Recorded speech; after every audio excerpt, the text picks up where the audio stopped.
বাদশাহ খলিফায়ে বাগদাদ ছিল, তার এক রিশতেদারকে, তার এক আত্মীয়কে হুজুরে গাউসে পাকের খিদমতে আনা হলো।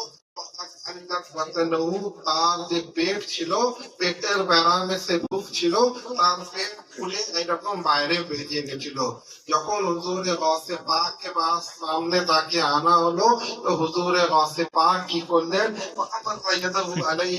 হুজুরে গাউসে পাক তার পেটে হাত বুলিয়ে দিলেন। فأمر يده عليه فقام زاملا توكل حتى كأن لم يكن به شيء। যেমনি হুজুরে গাউসে পাক হাত বুলিয়ে দিলেন, সঙ্গে সঙ্গে ও ভালো হয়ে গেল এবং এমন মনে হতে লাগলো যেন ওকে কোনো ব্যারামই হয়নি। তো ব্রাদারান ইসলাম, ইয়ে হচ্ছে হুজুরে গাউসে আজমের কারামত। এই জন্য এক গাউসে আজম লিখেছেন, শিফা পাতে है सदहा जा बलब अमराज मौलिक से, शिफा पाते हैं सदहा जा बलब अमराज मोहलिक से। अजब दारुश शिफा है आस्ताना गौसे आजम का, अजब दारुश शिफा है आस्ताना गौसे आजम का। তো বিরাদরান ইসলাম, হুজুরে গাউসে পাকের কারামত তো হাতে তাওয়াতুর পর্যন্ত পৌঁছে গেছে। হাতে তাওয়াতুর মানে বুঝেন? হাদিস পাকের টার্ম আছে, আমার মৌলানা সাহেব আছে, ওনাকে জিজ্ঞেস করুন। মুতাওয়াতির হাদিস বলা হয়।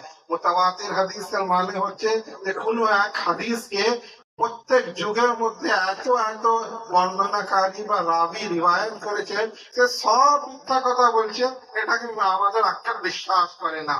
তো হুজুরে গাউসে আজমের কারামত এত বেশি জাহির হয়েছে, আর লোকেরা ওনার কারামত থেকে বর্ণনা করেছে যে হুজুরে গাউসে পাকের নওজুবিল্লাহ কারামত মিথ্যা আছে, এই কথাটাও বিশ্বাস করা যায় না। তো বিরাদরান ইসলাম, হুজুরে গাউসে পাক পিরানে পীর দস্তগীর সম্পর্কে হযরত আলী বিন হিতি হুজুরে গাউসে পাকের এক মুরিদ ছিলেন। তিনি বর্ণনা করছেন, دخلت بغداد مرة لزيارة سيدي عبد القادر رضي الله تعالى عنه فوافيته فوق سطح مدرسته وهو يصلي। তিনি বর্ণনা করছেন আলী বিন হিতি রাদিয়াল্লাহু তাআলা আনহু কে একবার আমি আমাদের আকা হুজুরে গাউসে পাক পিরানে পীর দস্তগীর কে জিয়ারত করার জন্য বাগদাদে আসলাম।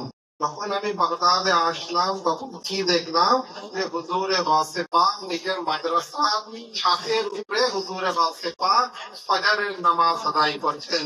হুজুরে গাউসে পাক কে বলছেন, আলী বিন হিতি আপনারা নাম শুনেছেন, বড় বড় আল্লাহর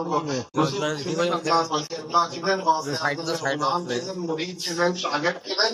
তিনি বললেন যে আমি দেখলাম হুজুরে গাউসে পাক নিজামিয়ার উপরে ছাদেতে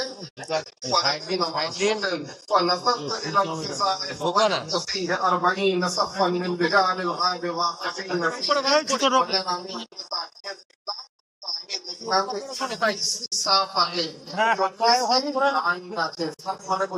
নামাজের যে সাফা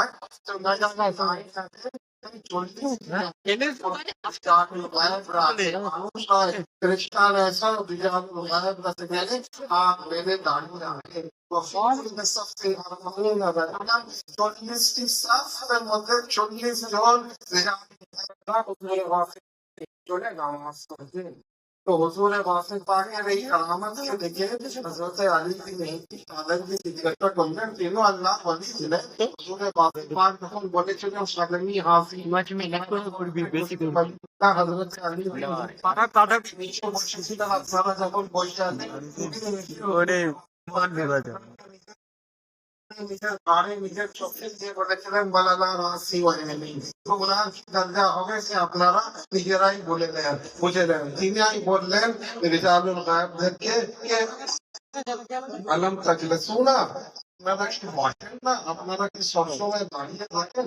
তখন তারা উত্তর দিলেন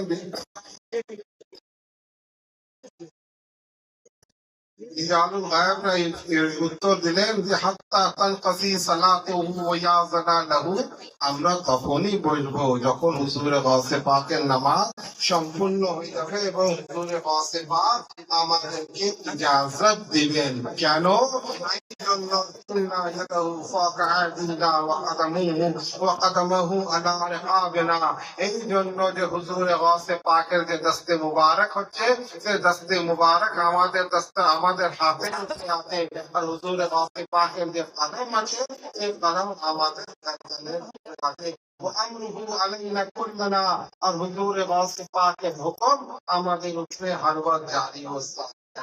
فسلم أقبلوا إليه مبادرين يسلمون ويقبلون يديه, ওই বলার পরে যখন হুজুরে গাউসে পাক সালাম ফিরে নিলেন, আসসালামু আলাইকুম ওয়া রাহমাতুল্লাহ, আসসালামু আলাইকুম ওয়া রাহমাতুল্লাহ যখন বলে দিলেন, তখন সমস্ত রিজালুল গায়বরা ছুটে ছুটে তাড়াতাড়ি ছুটে ছুটে আসলেন হুজুরে গাউসে পাকের